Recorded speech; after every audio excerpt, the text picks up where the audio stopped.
A graça e a paz do Senhor Jesus Cristo. Louvamos ao nosso Deus por mais esse culto e hoje, para a glória do Senhor Jesus Cristo, depois de 7 meses, nós teremos a nossa ceia deste ano. Mas antes disso, nós queremos trazer a mensagem de hoje. Mas antes, lembrando os irmãos que nós falamos do Cristo glorificado, das qualidades do Cristo glorificado, foi a nossa primeira mensagem.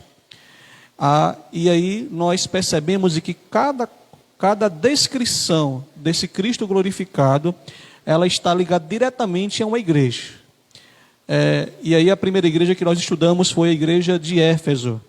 Era uma igreja que, apesar dela ser uma igreja ortodoxa, ou seja, uma igreja que valorizava a doutrina, ela errava porque ela não tinha um bom relacionamento com Deus e com o próximo.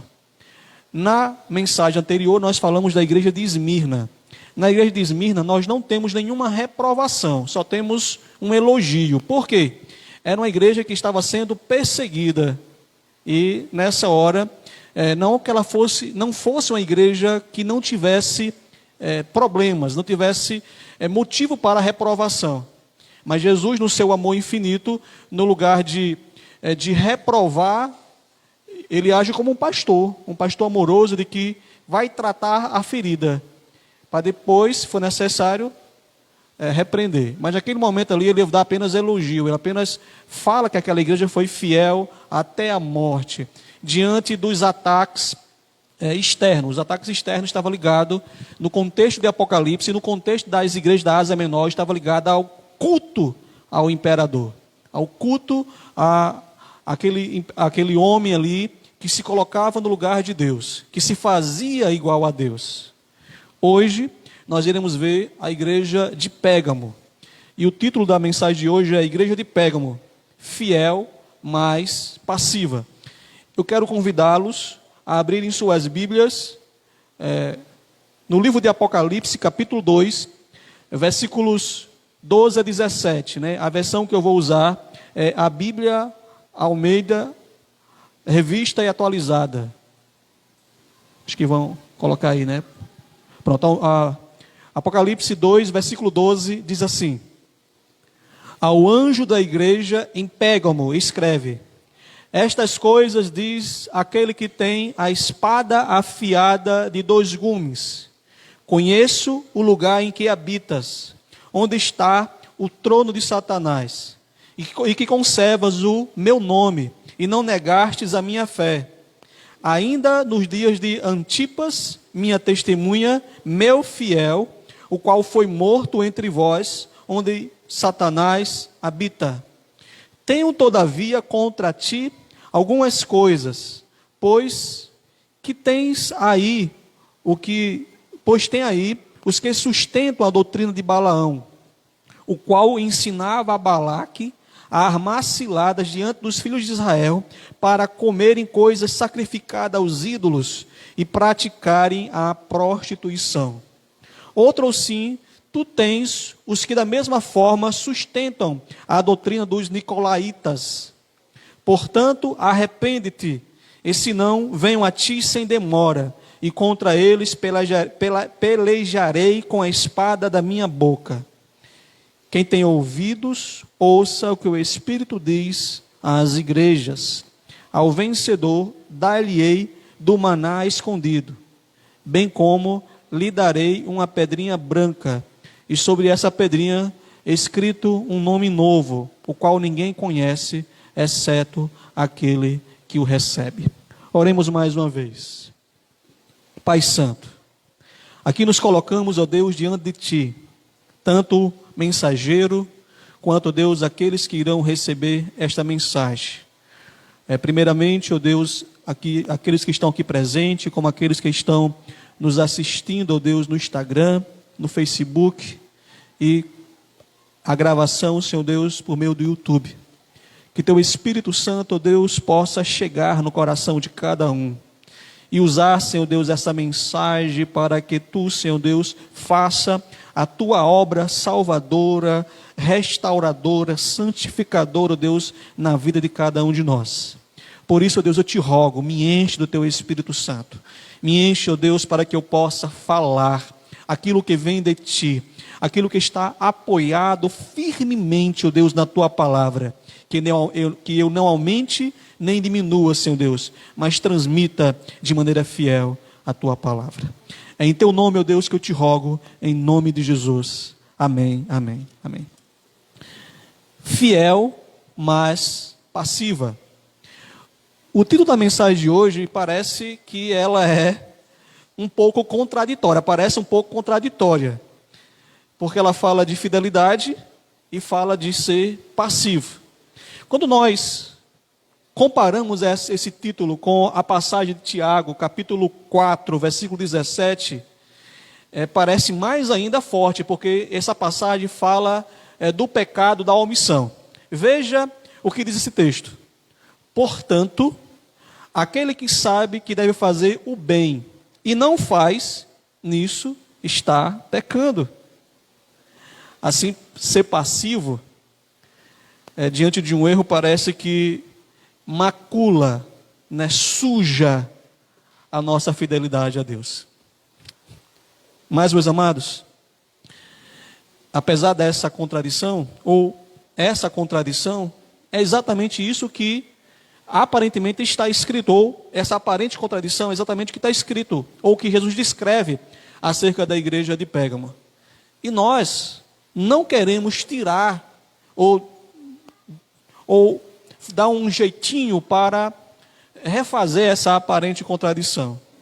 Essa igreja de Pérgamo, ela era uma igreja fiel, mas também essa igreja ela ficava passiva diante de erro de algumas pessoas que faziam coisas que desagradavam a Deus, faziam coisas que eram contrárias à vontade do nosso Deus.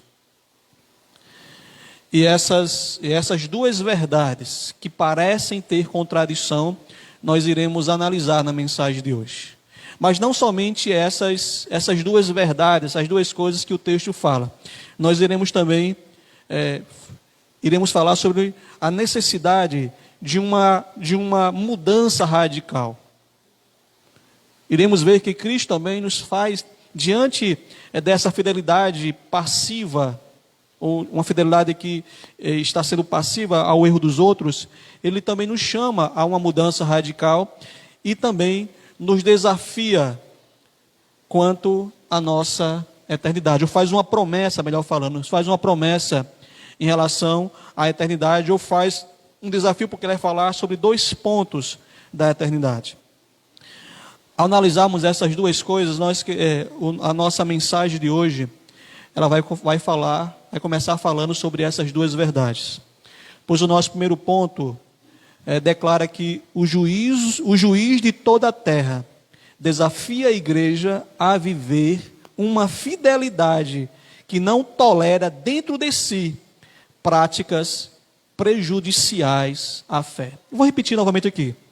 O juiz de toda a terra desafia a igreja a uma fidelidade, a viver uma fidelidade que não tolera dentro de si práticas prejudiciais à fé. Para desafiar a igreja, os versículos 12 a 15, começamos logo com aquela ordem que Cristo dá. Cristo dá a ordem para João escrever à igreja de Pérgamo. A igreja de Pérgamo, ela ficava a 112 quilômetros da cidade de Esmirna. Aí para a comparação, nós temos aqui, quem mora em Mossoró, a cidade do Apodi, que você pode ter a distância mais ou menos aí, para mais ou para menos, a sul não tanto, e nós temos aqui, quem vai para Fortaleza, a cidade de Aracati, mais ou menos aí, só para um média. Essa era a distância entre a cidade de Esmirna e a cidade de Pérgamo. A cidade de Esmirna, ela era um grande centro político, um centro intelectual e também um grande centro religioso da Ásia Menor. Então ela também ela fazia parte das principais cidades daquela região, né? E para esta igreja, olhe qual é a identificação que Cristo se apresenta a ela. Ele vai dizer que ele tem a espada de 2 gumes, né? É uma espada larga, né, para na guerra. E o que essa espada historicamente e biblicamente ela significava? Esse texto aqui, essa espada, você pode ver, por exemplo, no capítulo 11 de Isaías. Mas historicamente, essa espada significava a justiça romana.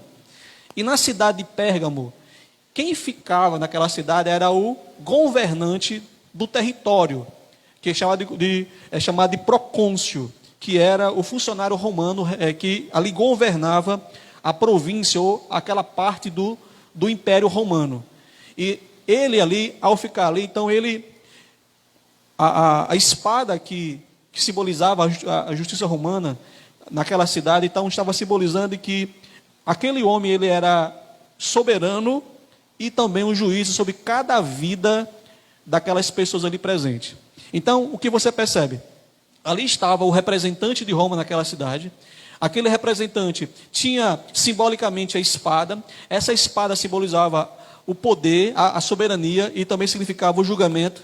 E é exatamente para essa cidade que Cristo diz: olha, não é o representante do governo que é soberano. Não é o representante do governo que tem o julgamento na mão. A vida de cada vocês. Sou eu, o Filho de Deus. Sou eu, Jesus Cristo. Eu quem sou o verdadeiro juiz. Eu quem sou o verdadeiro soberano. É eu quem estou aqui, né?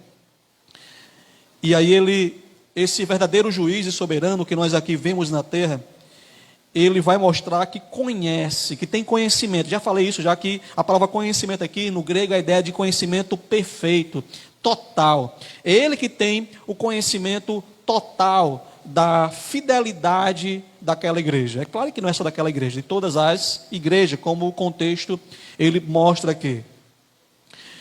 E ele vai, nesse texto aqui, nós iremos perceber de que ele vai dizer que conhece a fidelidade daquela igreja e que a fidelidade daquela igreja estava no meio de uma sociedade que era controlada, que era governada pelas forças do mal. E aqui nós temos duas frases, duas expressões que vai mostrar essa força do mal. Ela vai dizer que ali estava o trono de Satanás e vai dizer que ali era onde Satanás habitava. Para nós compreendermos essa expressão que o texto está dizendo, nós precisamos compreender duas coisas. Primeiro, nós precisamos compreender o que ele quer dizer com o trono de Satanás e o que ele quer dizer que Satanás habitava ali.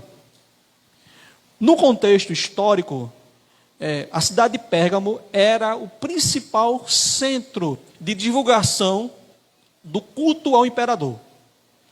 Aquele homem que se colocava como sendo Deus. Era comum, no período antigo, era muito comum um governante se colocar, dizer claramente que era Deus. Hoje, há um disfarce maior, né? Mas se coloca contra Deus também. E o livro de Apocalipse, essa ligação entre o culto ao imperador e Satanás está ligado. Por exemplo, capítulo 12, temos o dragão. Quem é o dragão ali? Simboliza Satanás. Quem é a besta que do mar? No primeiro século, então, ou seja, a besta que desce do mar, quando você vê a palavra besta, olhando para o livro de Apocalipse, ou o livro de Daniel, você vai ver que quando se fala de besta, quando se fala de um animal, está falando de um governante. Um governante. E que no primeiro século, aquele governante era o Império Romano, ou o poder romano. O governante, o imperador romano. Então, no livro de Apocalipse, quando se fala, há uma ligação entre um Estado e Satanás. Em outras palavras, um lugar onde impera o mal, né? Esse lugar, quem está por trás desse governante, por trás das ideias, por trás dos pensamentos, é o próprio inimigo das almas. Por isso que ele fala de que ali habita Satanás e ali é o trono. A palavra trono no pensamento bíblico, traz a ideia de autoridade e reino. Então, ou seja, quem estava reinando por trás do Império Romano, daquele governo, era o próprio Satanás. É ele quem estava ali orquestrando a perseguição contra a igreja. Então, todas as vezes em que nós temos um poder ou um governante se colocando como Deus, agindo como Deus, é interessante que nesses governos, a adoração a Deus é proibida. Em todo lugar, é um Estado ateísta. É um Estado que se usa o nome laicidade para excluir a religião. Então ali, é como diz lá no capítulo 2, se eu não me engano, no versículo 4 de 1 Tessalonicenses, que vai dizer que se levanta contra Deus e tudo aquilo que se coloca como objeto de adoração. Então, ou seja, a religião é proibida, qualquer adoração não é permitida. Só o culto à personalidade que é permitido. Então, no primeiro século, esse culto à personalidade, esse culto ao homem era ao imperador romano. Quem estava por trás disso era Satanás. E a cidade de Pérgamo era o principal centro desse culto ao imperador. Mas o que aconteceu com a igreja? A igreja tinha pressão, recebia uma pressão para negar o nome do Senhor, negar o nome de Cristo, ser infiel. E olhamos aqui para o texto e vai dizer: conservastes o meu nome e não negastes a minha fé. Ou seja, diante da pressão daquela sociedade governada pelas forças do mal, os cristãos de Pérgamo não cederam à pressão, não cederam à sua fé, resistiram e foram fiéis. Preferiram até mesmo morrer. Porque o texto vai dizer que, assim como aconteceu com Antipas, desculpe, foi a mensagem passada. Mas, enfim, eles perseveraram, eles ficaram fiéis, eles não negaram, aqui mesmo Antipas, porque é bem parecido com a mensagem anterior. Ele vai dizer que, deixa eu ver aqui, versículo 13. Não negastes a minha fé, ainda que nos dias de Antipas, minha testemunha, meu fiel, o qual foi morto entre vós, onde Satanás habita. Ou seja, naquele momento presente, a igreja foi fiel da mesma maneira como foi fiel no passado, quando houve morte de cristãos, e entre eles estava Antipas. Não sabemos quem é Antipas, só sabemos aqui no registro da Bíblia. Então, ele, pelo contexto, possivelmente foi uma pessoa real, alguém que existiu, e que, junto com outros irmãos, morreram para não negar a sua fé, para se conservaram puros, não cederam à pressão. Mas apesar desse elogio, meus amados, nós encontramos agora a igreja passiva diante de um grupo herético, né? Temos que entender que a palavra heresia, ela está ligada a uma distorção das verdades bíblicas. Olhe como é perigoso. É perigoso porque eu volto àquilo que eu falo em outros momentos. Quando nós não queremos aceitar algo do pastor, aí nós falamos: pastor, mas pastor fulano ensina assado. E deveríamos ser o contrário: pastor, a Bíblia ensina assim, ou a Bíblia não ensina assim. Mas todas as vezes que nós não queremos aceitar um ensino do pastor ou de alguém, aí nós comparamos com: mais fulano de tal diz assim, ciclano diz assado. E deveríamos ser o contrário, deveríamos olhar para a Escritura, para comparar. Bem, pastor Queiroz diz assim, pastor B diz assado. Agora, o que diz as Escrituras? Vou aqui nas Escrituras, vou conferir. Então eu fico com o pastor Queiroz, eu fico com o pastor fulano, porque a Bíblia diz assim. E a Bíblia é a autoridade final, verdadeira, é nela que nós confiamos. Por isso que eu digo com toda certeza: pode conferir os meus ensinos pelas Escrituras. Pode conferir. Se não tiver nas Escrituras, você não precisa aceitar. Porque não é a minha palavra que é a autoridade, mas é as Escrituras que é a autoridade sobre nós. Mas esse grupo aqui, ele não estava usando as Escrituras. O texto vai dizer para nós que esse grupo, que era um grupo herético, eles são comparados à doutrina de Balaão. Essa palavra doutrina de Balaão, ou seja, o ensino, aquilo que ensinava Balaão no Antigo Testamento. O que Balaão ensinava ao povo de Israel? Ele ensinava duas coisas. Ele ensinava o povo a idolatria, a cair na idolatria. Só que um parêntese, mas dentro do assunto, alguém pode dizer que está adorando a Deus e adorando o ídolo. Como assim, pastor? É simples. Quando eu crio Deus à minha imagem. Capítulo 32 de Êxodo, falando do bezerro de ouro, vai dizer: esse é o nosso Yahvé, esse é o nosso Deus. Eles estavam chamando o bezerro de ouro de Deus e atribuindo ao Deus verdadeiro. Então, ou seja, eles estavam achando que estavam adorando ao Deus verdadeiro, mas não estavam, porque estavam atribuindo uma imagem de escultura a Deus. Então nós também precisamos ter cuidado, porque que Deus nós estamos adorando? É um Deus que se revelou nas Escrituras ou um Deus que nós criamos? Deixa eu dar aqui um exemplo aqui para nós entendermos isso. Algumas pessoas, ou algumas religiões, já falei isso diversas vezes, mas eu quero repetir sempre, porque a repetição é pedagógica, ou seja, quem faz pedagogia aqui sabe disso, a repetição, ela ensina. A repetição é a forma de você gravar. Então, me deu um branco aqui, eu esqueci. Me ajuda aí, que eu estava dizendo aqui. Bem, vou continuar aqui, não lembro aqui direito. Eles estavam ali adorando aquele bezerro de ouro, atribuindo a Deus, mas não era Deus. Me lembrei. Algumas religiões, elas dizem o seguinte: eu exijo do Senhor.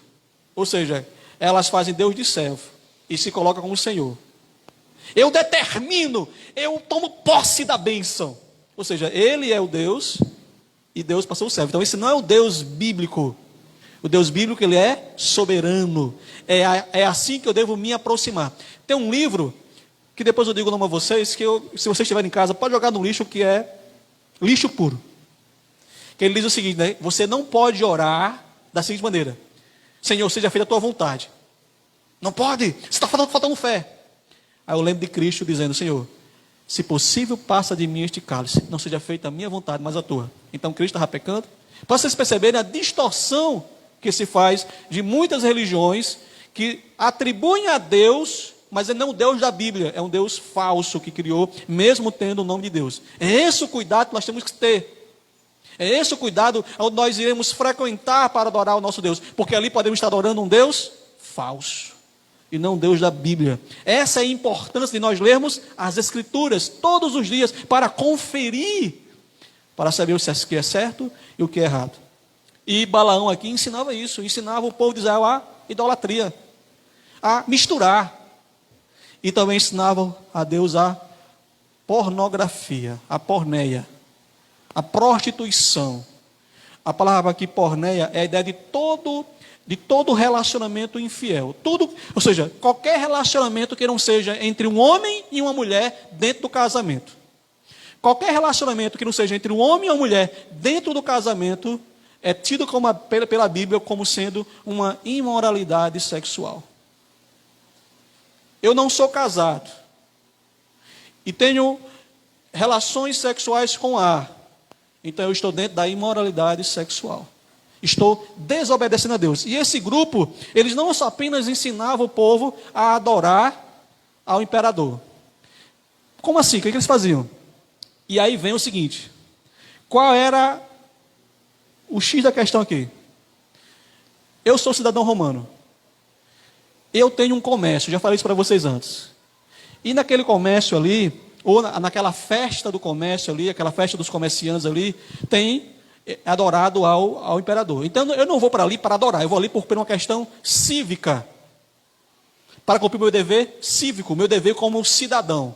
Estou ali, sem nenhum problema, não estou adorando o imperador. Não estou participando dessas imoralidades, não estou aqui. Você percebe que é muito comum em relação a hoje. Eu não participo, eu não vou para a festa da minha empresa comemorando o período joanino, porque eu não posso perder o meu emprego. Eu tenho que participar, porque é cultura. Eu não posso, se eu não participar desse trabalho, o meu professor vai tirar minha nota. porque é cultura. E o meu professor é cristão, disse, qual é o problema? Eu digo isso porque já chegaram para mim aqui na igreja. Mas pastor, a minha professora, ela é cristã, e ela faz o trabalho lá com o São João, e com as festas joaninas, e disse que eu tenho que fazer. Ou seja, cederam à pressão cultural, à pressão cívica, e negaram o nome de Cristo. Porque não tiveram medo de perder o emprego, perder a nota, apesar que pela nota, não posso nem falar isso porque as nossas leis, a nossa Constituição está sendo rasgada, literalmente, infelizmente. Mas se a nossa Constituição for cumprida, a liberdade religiosa não pode tirar, o professor não pode exigir de um aluno que ele faça um trabalho contrário à sua fé. Não pode. Né? Mas o aluno tem que decidir se vai fazer isso ou não. Mas voltando aqui ao texto, diz que ele era feita coisa sacrificada a ídolos. Ele ensinava isso. Só que o problema não era comida sacrificada a ídolos. O próprio Jesus, em Marcos 7, 18 a 33, e Marcos vai interpretar isso, ele vai dizer que não é o que entra no homem que contamina. Ora, se você comer um alimento com, por exemplo, se comer um alface com ele contaminado, ele vai contaminar apenas o seu corpo, mas não vai contaminar o seu espírito. Se você comer uma carne de porco contaminada, ela vai apenas contaminar o seu corpo, não vai contaminar o seu espírito. Ou seja, então o que contamina o homem não é o que entra, mas é o que sai, o que vem do coração. O que vem do coração? Prostituição, ele vai dizer, vem falar mal do outro, ou seja, é o pecado que contamina. Então, quando João disse que eles ensinavam este grupo ensinava a comer coisas sacrificadas a ídolos, a ideia aqui não era o comer em si, mas o participar, porque a palavra comida, até hoje nosso crente, né? Ou seja, a comunhão, a comida é um momento de comunhão, um momento de confraternização. Então a questão aqui não era a comida em si, mas participar da comunhão de uma festa onde quem estava no centro não era Deus, mas era o culto, a adoração ao imperador. É esse que está o problema, né? O modo daquele grupo era participar dos festivais dedicado à imoralidade, né? E sabe como é que a igreja estava agindo? Fazendo vista grossa. O pastor daquela igreja lá, pastor, a irmã fulano estava lá na festa do imperador lá, dedicada à adoração ao imperador. Pastor, tá certo. O pastor era fiel, viu? Era crente de doer, mas fechava os olhos para aquele pecado. Outros irmãos, é como se, vamos pensar aqui, vamos imaginar, só fictício, né? Só fictício, isso não acontece aqui. Um jovem está fazendo algo de errado, e os demais jovens ficam, mas aí fazendo vista grossa para o pecado daquele outro. Acontece isso aqui? Acontece não, graças a Deus, né? A mesma coisa entre as mulheres, né? A irmã fulano está fazendo algo de errado, as demais mulheres, mas fazendo vista grossa. Os homens, podia falar aqui, era o que estava acontecendo naquela igreja. Ela estava sendo fiel, eu não faço, mas fazendo vista grossa para aquilo que era sério, para a contaminação que estava acontecendo dentro da igreja, e não estava fazendo nada para mudar aquela situação. E meus queridos, toda vez que um governante ele toma um lugar que pertence unicamente a Deus, tal autoridade, ela está agindo pelas forças do mal. Não pode. Quando um governante ele começa a fazer, buscar leis onde exclui Deus da sociedade, exclui Deus das escolas. Não pode ensinar Deus na escola, não. Quando exclui Deus, exclui a família, que é o ensino de Deus.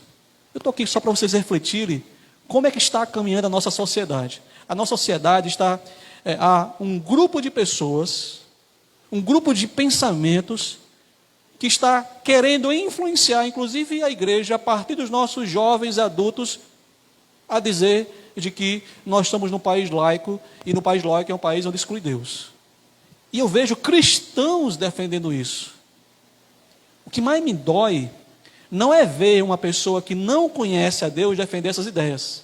São ver jovens, adolescentes, homens, mulheres da nossa igreja aceitando e não só aceitando, mas agindo nas redes sociais, nos stories. Eu tenho que me calar, porque eu vejo cada barbaridade contra as escrituras feita por cristãos, sem saber que estão fazendo. Eu acho que não estão sabendo, não. Com defesas de pessoas e de grupos contrários à vontade de Deus, que negam o nome de Deus, que se desfaçam com o nome de Deus, quando necessário, mas as leis que defendem são leis que derrubam a Deus e seu povo. Irmãos, abra os olhos. Nós estamos numa guerra espiritual. Se você não abrir os seus olhos, você está contribuindo para as forças do mal dominarem o nosso país. E é sutil. São defesas boas. Defesas que parecem boas, mas que destroem a família, que destroem o lugar de Deus na sociedade, que criam leis contra o povo de Deus. Há um inimigo muito mais forte na atualidade do que o culto a alguém. Chama-se secularismo, secularização. Sempre o que é secularização? Secularização, eu não preciso negar Deus. Eu só preciso viver como se Ele não existisse. Alguns negam a Deus e outros vivem como se Deus não existisse. Então eu posso continuar vindo aos cultos da igreja, pelo menos aos domingos à noite, eu vi o pastor chato falando, mas continuar minha vida como se Deus não existisse, como se a vontade de Deus não estivesse revelada nas Escrituras. As minhas escolhas não são conforme a vontade de Deus. Eu não levo as minhas escolhas ao altar de Deus. Eu não oro a Deus. Eu não busco a Deus. Espera aí, na verdade tem coisas que eu nem preciso orar, já estão escritas. Eu preciso aceitar o que está escrito e me submeter ao que está escrito na Bíblia. Mas o secularismo é exatamente isso. Eu vivo a minha vida como se Deus não existisse, como se não estivesse escrito aqui na Bíblia. A Bíblia diz isso, mas é para aquela época, não é para nós hoje. Tome cuidado. E essa é a pressão. Para nós entendermos aqui, você vai para um médico e o médico vai fazer um exame e o médico descobre que você vive dentro da sexualidade uma vida fiel. E aí o médico diz para você: peraí, você em pleno século 21 ainda é virgem? Que época você vive? Por que você faz isso? Por causa da igreja? Essa é a ideia do mundo. E aí, as nossas jovens, antigamente era só os jovens, agora também são as nossas jovens, cedem à pressão do namorado, cedem à pressão da namorada, cedem à pressão do amigo, da amiga, e não se conservam para o casamento. Porque o secularismo diz que não tem problema. Mas não tem problema. Cuidado com essa pressão. A principal pressão da atualidade é a pressão do secularismo que invade a igreja, que invade a nossa mentalidade, e que nós começamos a praticar o que é errado, contrário à vontade de Deus. Mas nós temos que ser fiéis, meus amados. Eu contei apenas um exemplo aqui para os solteiros, mas eu vou contar aqui para os casados, ou de forma geral. Nós temos que nos manter fiel, diante da pressão que a sociedade distante de Deus faz contra nós, dos ensinos contra a família, contra a nossa fidelidade a Cristo. Precisamos não negar a nossa fé, porque nós temos uma escolha: Ou podemos ouvir o Deus desse século, que é Satanás, é o que a Bíblia diz, ou podemos escutar a Bíblia. Eva escutou o Deus desse século e se deu mal. E nós fazemos a mesma coisa. Ouvimos os nossos desejos, ouvimos as pessoas que estão nos influenciando, as nossas amigas, os nossos amigos nos influenciando, e negamos a nossa fé na prática, por mais que na nossa boca continuamos fiel. Uma outra coisa que eu quero falar desse texto é que, por mais difícil que seja, porque imagina aí, agora em dezembro estarei fazendo 10 anos, dia 19 de dezembro, 10 anos que fui consagrado ao pastorado. Mas faz 24 anos que eu trabalho como pastor, na função de pastor, mas há 10 anos que eu fui consagrado. No ano que eu me casei, dia 29 de janeiro. É o próximo ano, esse ano não, desculpe. Próximo ano faço 10 anos de casado. No início do ano, no final do ano, faço 10 anos como consagrado a pastor. 2 bênçãos na minha vida. E como pastor, a coisa mais difícil para mim é disciplinar. Eu tenho uma árdua tarefa de disciplinar. E quem teve conversa de disciplina pessoalmente comigo, sabe de que, na maioria dos casos, eu não controlei minhas lágrimas, porque está diante dali uma irmã, um irmão que eu amo, mas que eu preciso disciplinar, porque ele desviou-se da rota do caminho do Senhor.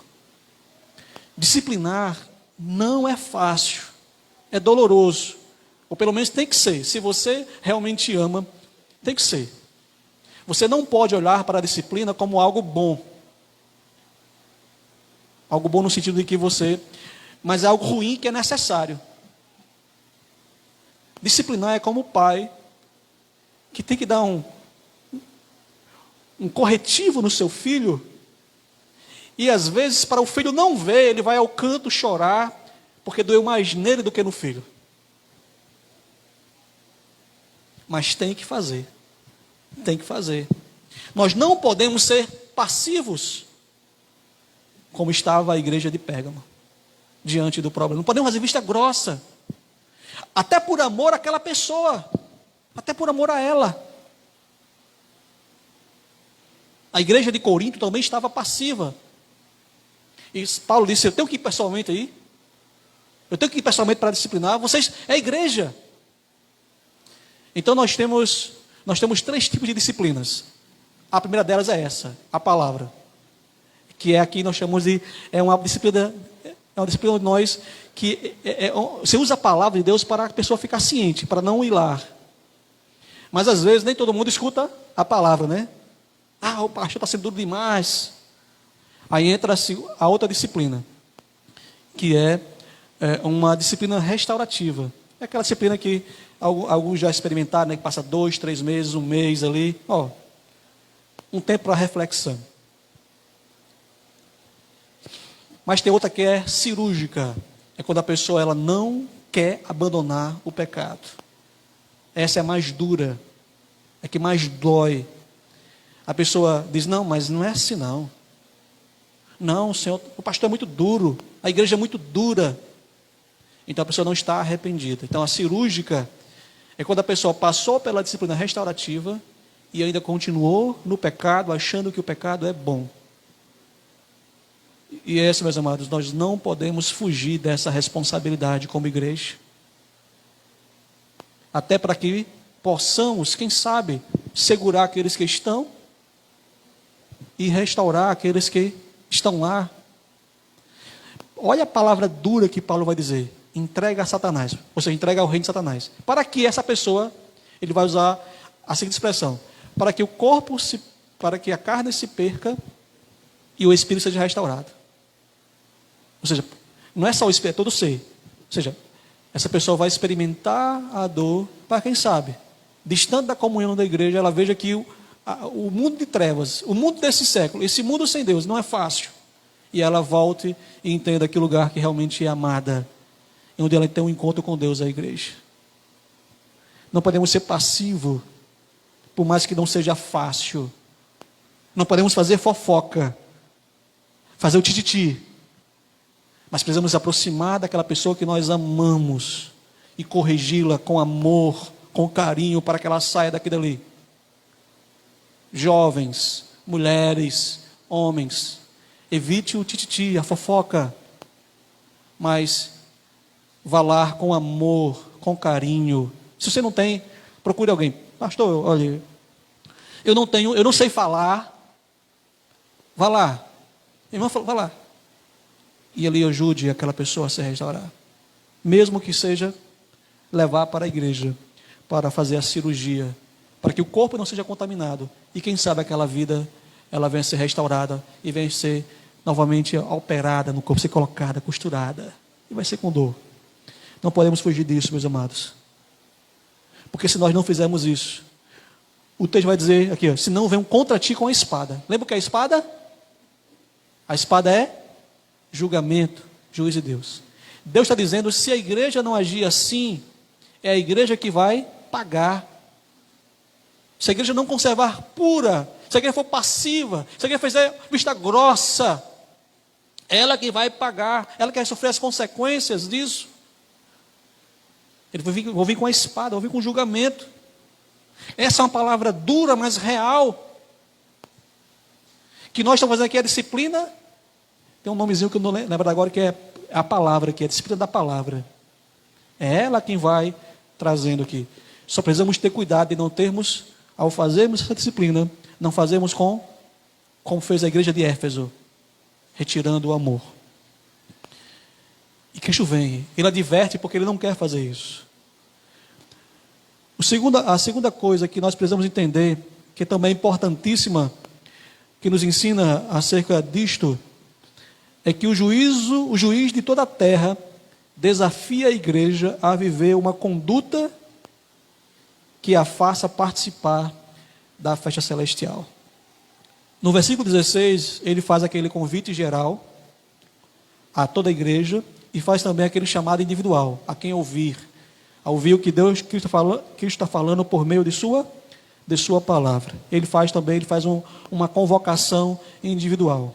E qual é o convite? Qual é o convite que ele faz? Ele convida a se arrepender. A palavra arrependimento é uma palavra grega. Ela literalmente significa mudança de mente. Mudança de mente, porque a mudança começa aqui, né?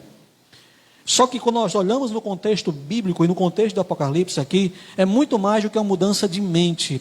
É uma mudança de atitude, uma mudança de conduta.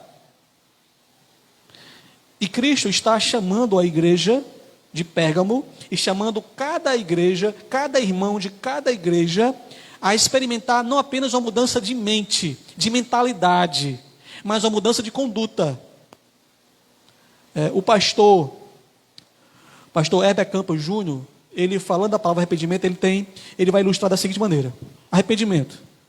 Estou consciente que estou errado. É o primeiro ponto. A primeira coisa para você se arrepender, você tem que estar consciente que está errado. Se você não estiver consciente que você está errado, você não vai querer mudar. Pode ver, a maioria das pessoas que não querem mudar, elas não admitem que estão erradas. Elas estão certas. Pode ver. Então essa pessoa é mais difícil se arrepender. Mas algumas pessoas, elas até admitem que estão erradas. Aí vem o segundo ponto do arrependimento, é tristeza. Sente tristeza. Na Bíblia nós temos duas ilustrações, temos várias, mas eu quero falar uma. Pedro e Judas. Judas admitiu que estava errado, disse: traí um inocente, traí um justo, admitiu. Pedro também, ao negar Jesus. Pedro chorou, Judas chorou. Ele ficou lamentando porque havia traído Jesus. Então, o que nós percebemos? Alguém, ela pode admitir que está errado, e ela realmente está arrependida, mas alguém pode admitir que está errado e não se arrepender de fato. Alguém pode lamentar o seu pecado, e mesmo assim, não admitir e não se arrepender de verdade. Alguém pode admitir seu pecado e se arrepender de verdade, porque o terceiro ponto que faz a diferença entre o verdadeiro arrependimento ou o remorso. Porque o remorso, você admite que está errado, você fica triste por causa daquilo ali, mas você não comete o terceiro passo do arrependimento. Você não abandona aquele erro. Você permanece, você acaricia, você chora. Ah, meu Deus, sei o que tal. Mas você continua. Você se deleita. Ou você se destrói. Foi o caso de Judas. O que Judas fez? Lá, foi, se enforcou, numa ribanceira, cai, arrebenta e fica com as vísceras do lado de fora. Pedro admitiu que estava errado, lamentou-se disso e mudou. Foi transformado. Então, o arrependimento, ele é uma mudança de conduta. Mas não é uma mudança de conduta sozinho. É no poder de Cristo. Olha o que Cristo vai dizer a Pedro. Pedro, Satanás me pediu para cirandar, para peneirar você. Mas eu roguei ao Pai. Quando você se arrepender, você vai cuidar das minhas ovelhas. E Cristo faz um teste com Pedro, 3 vezes. Pedro, você me ama? Ele disse, sim, eu te amo. Mas quando a última vez, cheio de tristeza, ele disse, Senhor, tu sabes que eu te amo. Abandono do pecado é quando nós admitimos que erramos, sentimos tristeza, mas abandonamos na dependência de Cristo. Sabemos que não temos força para continuar sozinho. Não há como continuar. E aí o texto vai dizer para nós que se a igreja de Pérgamo não se arrependesse daquela passividade, e aqueles irmãos que estavam ali, vivendo ali aquela conduta errada, se não abandonasse aquela conduta que desonrava a Deus, vai ter uma consequência, vai vir com a espada. Ou seja, vai vir com um julgamento naquela igreja ali. E para toda a igreja,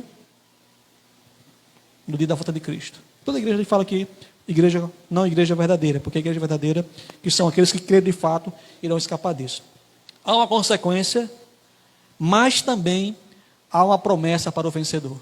Quem é o vencedor? O vencedor é aquele que se arrepende, na dependência de Cristo. É aquele que deixa de ser passivo diante do erro, vai lá corrigir com amor. É aquele que abandona as festividades onde Deus não é honrado, abandona a prática de pecados que desonra a Deus, se volta para Deus, é transformado por Deus. Então esse é o vencedor. Esse vencedor, ele há uma promessa. Ele vai falar 2 coisas para esse vencedor. Primeira delas, maná escondido.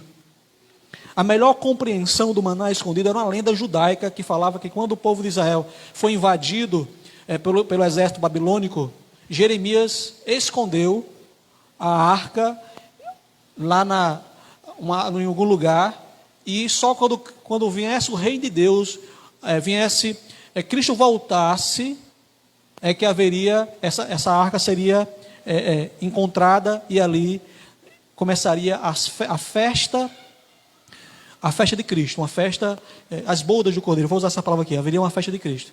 Então, quando você fala de maná escondido, está falando de um alimento espiritual e da participação dessa festa, que todo aquele que creu em Cristo e foi vencedor vai participar. E a pedrinha branca, dentro do contexto ali das 7 igrejas, num julgamento você tinha uma pedra branca e uma pedra preta. A pedra preta está condenado, a pedra branca você está absolvido, você é inocentado. Então a pedra branca aqui, a ideia de que você foi absolvido daquele julgamento. Ou seja, Deus disse que haveria um julgamento sobre a igreja, haveria um julgamento sobre aquele que não mudasse de conduta. Então o Espírito Santo agiu em você, você mudou de conduta, então você foi transformado e você foi absolvido e recebeu um novo nome. Relembrando aqui mais uma vez o profeta Isaías, um novo nome está ligado a um caráter, uma personalidade, a pessoa que você vai ser. Há coisas, experiências que nós não conseguimos descrever. Notou isso já? Rapaz, eu queria experiências suas que você não viveu. Então aqui, um novo nome que ninguém conhece, é uma nova experiência que você vai ter com Cristo, que eu e você vamos ter com Cristo, que nós não conseguimos descrever para outras pessoas. Então, ou seja, nós iremos participar, o crente vencedor irá participar da festa de Cristo quando ele voltar, vai receber esse alimento espiritual, foi absolvido da condenação eterna e foi transformado à semelhança de Jesus. É isso que ele está prometendo a todos nós, meus amados.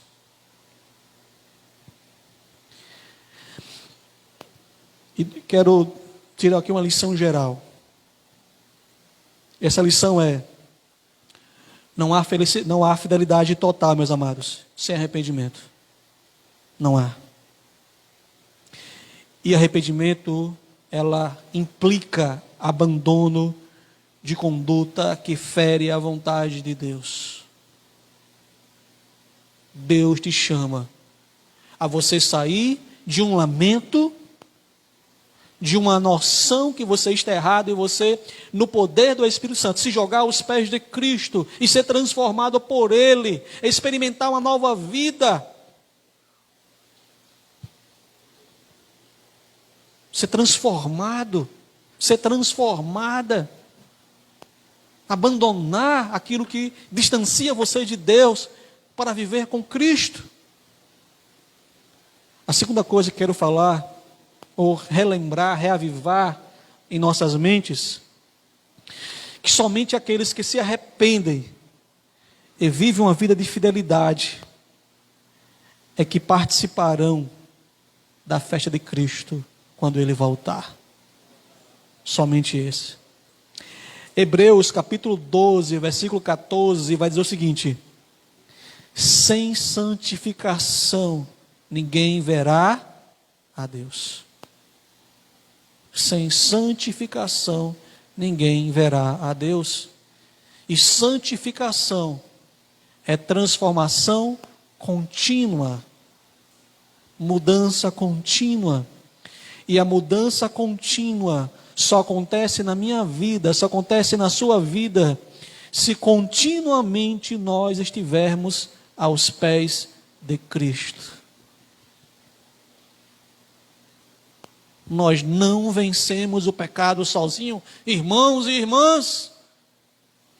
Ele é mais poderoso do que nós. Nós não vencemos sozinhos. Mas você passa a noite inteira, para os meninos aqui, alguns meninos também eu acho, a noite inteira jogando um jogo de violência, mas você não tem tempo para orar, você não tem tempo para ler a Bíblia, você tem tempo para tudo, até para novelas que ensinam coisas contrárias à vontade de Deus, mas não tem tempo para viver na presença de Cristo. Como você vai ser vencedor se Cristo não é central na sua vida? Você tem preguiça de estudar a Bíblia, você tem preguiça de orar, você escuta 1001 música, mas não sabe um só hino. Isso é igual a mim, né? Eu não sei porque eu sou péssimo para decorar. Eu só decoro partes, né? Você diz, o resto, eu não sei. Eu não sei decorar. Deus é tão bom, aleluia. Diga aí, vamos lá, me ajude. Se eu fosse ganhar dinheiro cantando, louvando ao Senhor, eu estava perdido. Porque eu não decoro um hino completo. Eu participei de um quarteto, não sei o que eu ia decorar, porque acho que tem os outros, né? Fizeram essa coisa com a igreja, eu fazia parte de um quarteto, né? Eu era barítono, voz mais baixa, né? Mas, se você perguntar o hino que eu cantava, eu não sei. Então, por favor, não faça algo ruim com vocês. Mas é importante vocês pararem tempo diário para depender de Cristo. Até a prova que vocês fazerem. Pessoal, vai fazer a prova. faça a prova, estude orando, colocando diante de Deus. Vai fazer a prova, Senhor, me faz lembrar esta prova. O que eu estudei, né? Porque, né? Senhor, me lembra, eu não estudei. Você estudou, ore. E quando terminar, Senhor, muito obrigado por aquilo que tu me lembrastes. E depois você louva a Deus pela nota. É vida de dependência a Deus. Isso é um vencedor. Há uma história aqui, só para encerrar para nós aqui, né? Darren Robinson, em seu livro Vida Total da Igreja, falando sobre o vencedor, havia um irmão, eu acho que era diácono, e aí ele disse que vivia uma vida vencedora com Cristo. Aí perguntaram, mas como? Ele disse, eu não admito ficar um só minuto no pecado. Na hora que eu erro, imediatamente eu me volto para o Senhor e confesso o meu pecado e volto a ter comunhão com Deus. Por que eu estou dizendo isso? Porque nós estamos nessa vida, não somos perfeitos. Infelizmente, nós ainda erramos. Mas quando cairmos, precisamos imediatamente nos voltar a depender de Cristo novamente. A vida vitoriosa não é uma vida que não erra, mas é uma vida que não permanece na queda, mas se volta imediatamente a andar com Cristo. É essa a fidelidade que Deus espera de mim. É essa a fidelidade que Deus espera de você, igreja. Ser fiel, mas não passivamente, mas ativamente, porque você não demora no pecado. Você reconhece que pecou, você chora pelo seu pecado, imediatamente você corre aos pés de Cristo para abandonar esse pecado e voltar à sua caminhada cristã, até o dia em que Ele vai voltar e nós seremos completamente transformados por Ele. É isso que você deseja? Quero convidar aqui o Ministério Louvor. É isso que você quer? É essa a sua vontade? Você que está nos assistindo aqui pelo Instagram, pelo Facebook e também pelo YouTube, né? Tem essa vida vitoriosa, entregando sua vida a Cristo. Você que é cristão, não demora no pecado, se volte rapidamente para Cristo.